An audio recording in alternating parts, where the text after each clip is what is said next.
It was almost 3 in the morning, and I was stopped at a red light in Hollywood, stopped so long that I wondered if the light was out of order. But I was in my 20s, and I thought I had all of the time in the world. I felt stuck in time where everything seemed suspended, just waiting on that light. I contemplated just blowing through it, but I'd recently moved to Los Angeles, and I still had out-of-state plates and an out-of-state license, so I decided I would give it another minute. This was the night, by the way, that I found out that there was a free concert in Hollywood by the rock band Squeeze, and they were playing at a very small club, which was notable because at the time, Squeeze was playing venues that were 10 times as large. This was in that brief wrinkle of time for Squeeze after they got back together following their first breakup, long before the seemingly endless string of dour albums filled with mid-tempo ballads that led to their commercial decline, the fights, and their second, much longer breakup, and decades before their subsequent reunion, 4 triumphant world tours, that album of theirs that sold 85 million records, and their induction into the Rock and Roll Hall of Fame with a speech by Paul McCartney, although I should probably admit that some of the things in this sentence only happened in my imagination. Now, I went to the concert and I discovered that at age 25, I was older than 99% of the people in the audience, because for some reason, Squeeze at that point was being marketed as a teeny bopper band. I know, sad days for rock and roll. And then I ran into a friend of mine who had backstage passes, but she said that the club owner got a call from her landlord saying her apartment was on fire and came to find her because this was in the days before cell phones. So she gave the backstage passes to me. And that's how I wound up at an after party at a trendy nightclub where I knew no one.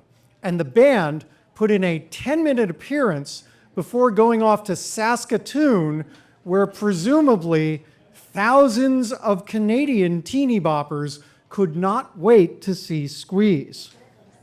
The entire after party devolved into this weird networking event for assistants in the music industry, and I overheard multiple conversations where people were trying to compare the most outrageous ways they had gotten the record companies to pay for their dubious, undeserved expenses, because again, this was back in the days when the record companies were all flush with cash because every baby boomer in the world was buying on CD all of the music they already owned on vinyl and cassette and 8-track, and sometimes reel-to-reel. And it became clear that none of the assistants who were at this after party actually liked music.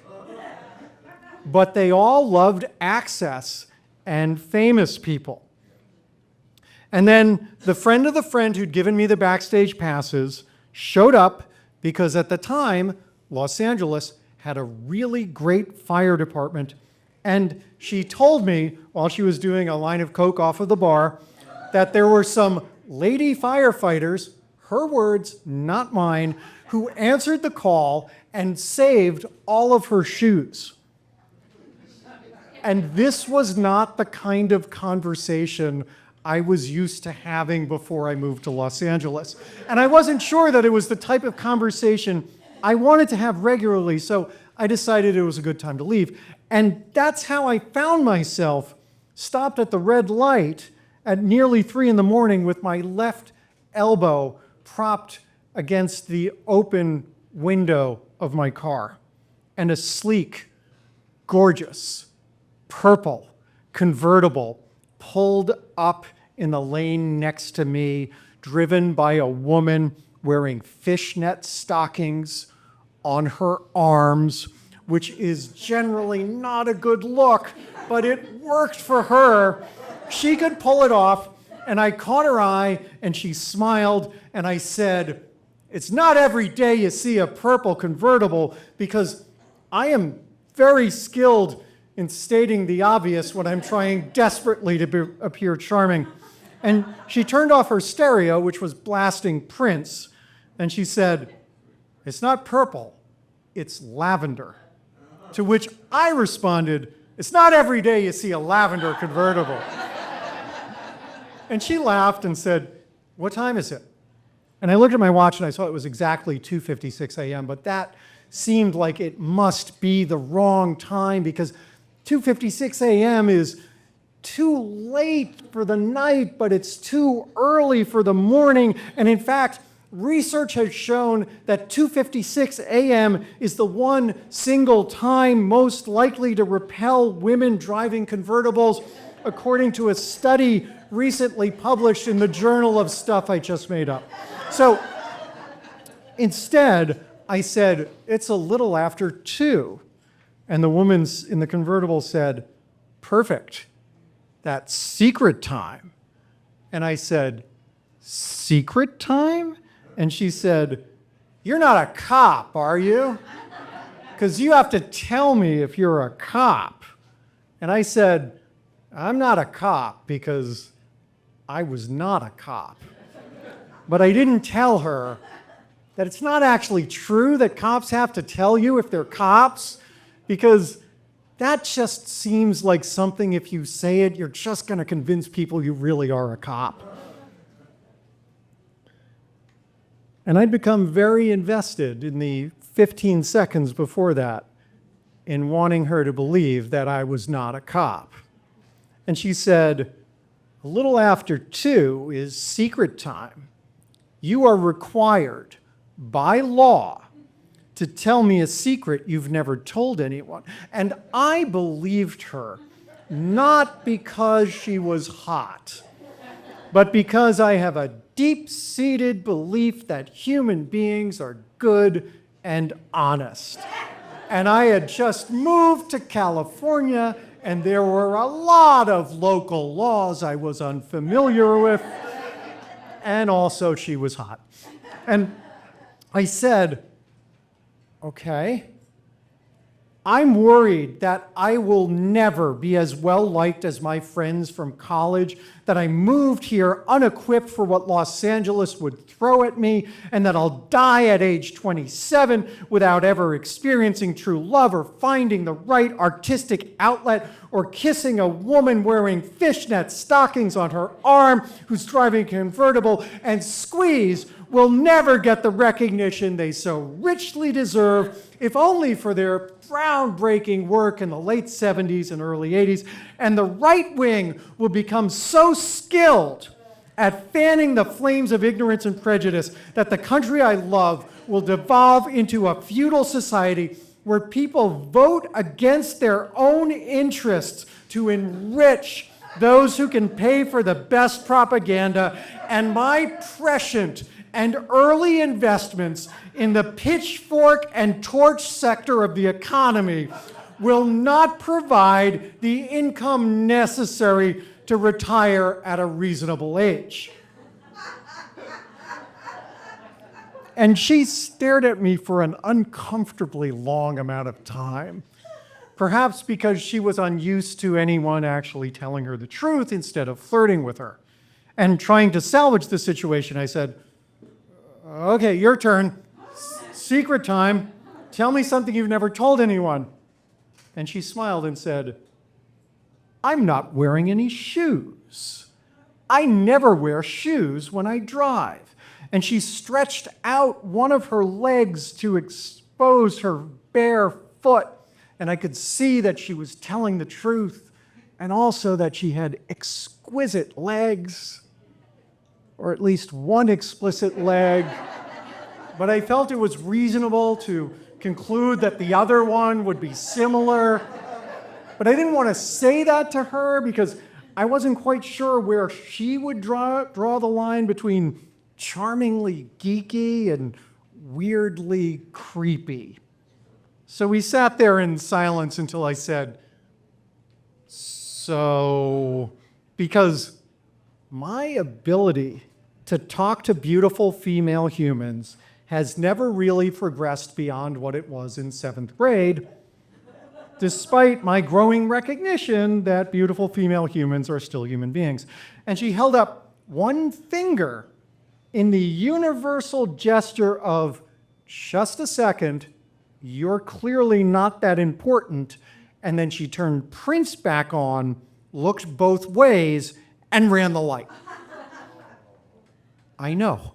I watched her car disappear down the long, empty boulevard, unsure if she wanted me to follow. The effortlessly funky sounds of Prince grew quieter and quieter until they vanished into the night. It started to drizzle, and I watched small droplets hit my windshield as I realized the beautiful woman in the lavender, but arguably really purple convertible was gone.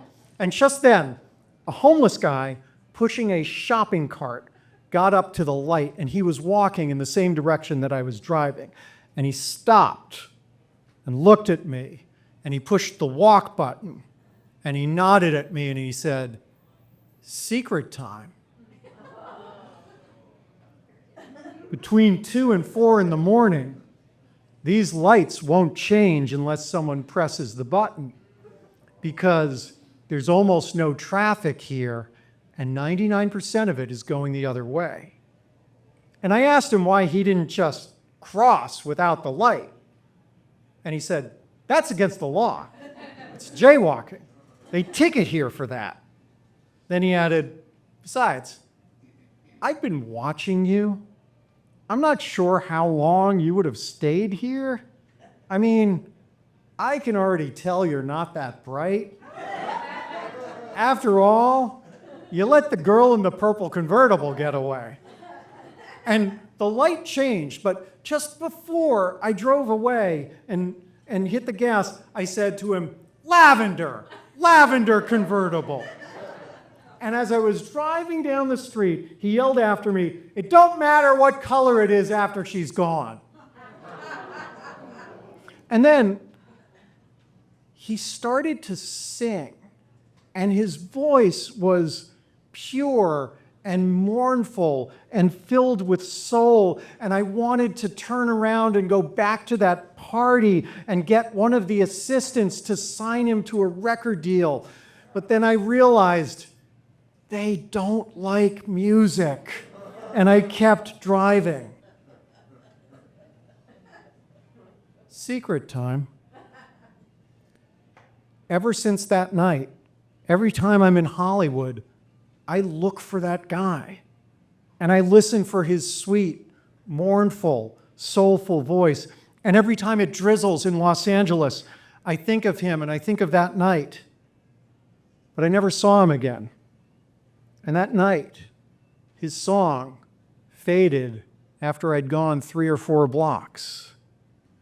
But like that guy himself might have said, don't matter how good he sang after he's gone. Thank you.